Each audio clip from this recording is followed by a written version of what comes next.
এশার তালিকায় নাম বাদ কেন জানতে গেলে বিএলওকে শ্মশানী এই আরোর হলদিয়ার সুতাহাটার ভিডিও অফিসের ভিডিও ভাইরাল। হলদিয়া বিধানসভার সুতাহাটার 153 নম্বর বুথের কুমারচকের 13 জন নতুন ভোটারের জন্য ফর্ম 6 জমা করেন বিএলও সঞ্জয় মিদ্যা।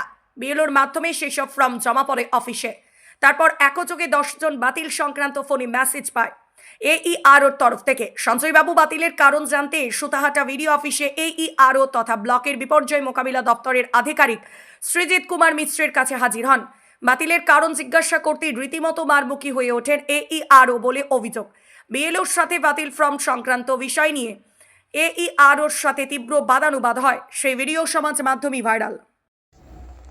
দেখুন, প্রথমে এসআইআরের নাম করে মানুষের মধ্যে তৃণমূল বিজেপি একটা আতঙ্কের সৃষ্টি করেছে। পরবর্তীকালে এসআইআরে হেয়ারিংয়ের নাম করে মানুষকে বিভিন্নভাবে হেনস্থার শিকার হতে হয়েছে। এখন তৃণমূল কংগ্রেস তার স্থানীয় প্রশাসনকে ব্যবহার করে তাদের কার্যসিদ্ধি করতে চাইছে, আর বিজেপি নির্বাচন কমিশনকে ব্যবহার করে তাদের কার্যসিদ্ধি করতে চাইছে। তারই প্রতিফলন বিএলওদের উপর পড়ছে, যার ফলে সুতাহাটা বিডিওর এত বড় ক্ষমতা, সে একজন বিএলওকে যেভাবে হুমকি দিচ্ছেন, যে অকথ্য ভাষায় কথা বলছেন, সেটা কখনোই গণতন্ত্রের পক্ষে স্বাস্থ্যকর লক্ষণ নয়। আমাদের পরিষ্কার কথা, এসআইআর হচ্ছে, সেটা নিয়ম মেনে হোক, যাতে বৈধ ভোটারের একজনেরও নাম বাদ না যায়, আর মৃত ভোটার, স্থানান্তরিত ভোটার বা যে ডুপ্লিকেট ভোটার আছে তাদের নাম বাদ দিতে হবে। এই ব্যাপারে কি নির্বাচন কমিশন, কি স্থানীয় প্রশাসন, তাদেরকে নিরপেক্ষ ভূমিকা পালন করতে হবে। না, প্রথমত আমি যখন ফর্ম ফিল আপ করি, ফর্ম ফিল আপের সঙ্গে আমি একটা ট্র্যাক আইডি, যেটা ওদের মোবাইলে, প্রত্যেকটা আবেদনকারীর মোবাইলে দেখবেন এরকম একটা ট্র্যাক আইডি চলে যায়। আমি জানি ওদের মোবাইলে তো অনেক মেসেজ গিয়ে ওটা খুঁজে পাবে না, তাই আমি ওদেরকে আমি নিজের হাতে লিখে দিই, যাতে ভবিষ্যতে ওর যে ভোটার কার্ডটা কী অবস্থানে আছে সেটা জানতে পারেন।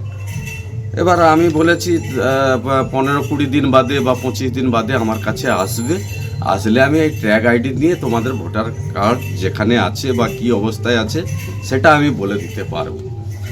তো ঠিক আছে, কিন্তু হঠাৎ করে দেখি মেসেজ যাওয়া শুরু হয়েছে, রিজেক্টেড মেসেজ।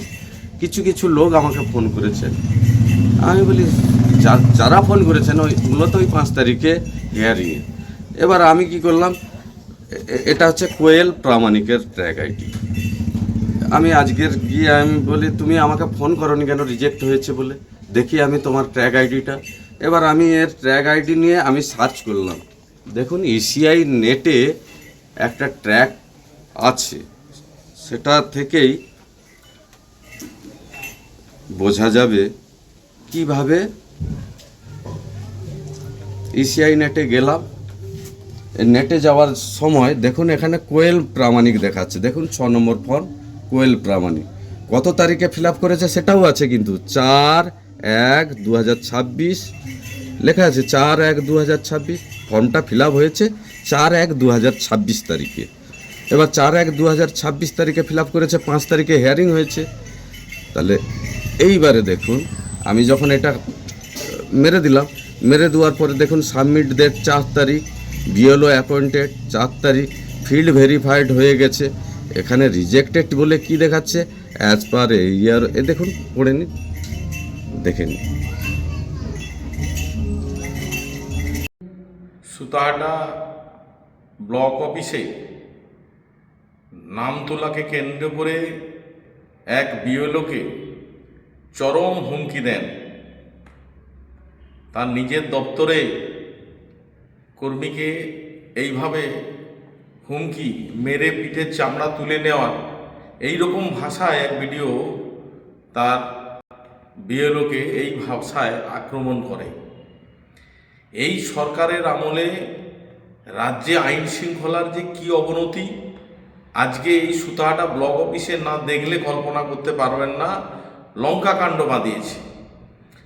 153 নম্বর বুথে ভোটার লিস্ট সংশোধনের এই চরম হুঁশিয়ারি, এবং এটা নিয়েই চারিদিকে হুলুস্থুলুস পড়ে গেছে। এই হচ্ছে তৃণমূল সরকারের আমলে এই বিশৃঙ্খলা, এই সব বিডিও অফিসে বাসা বেঁধেছে। নমস্কার।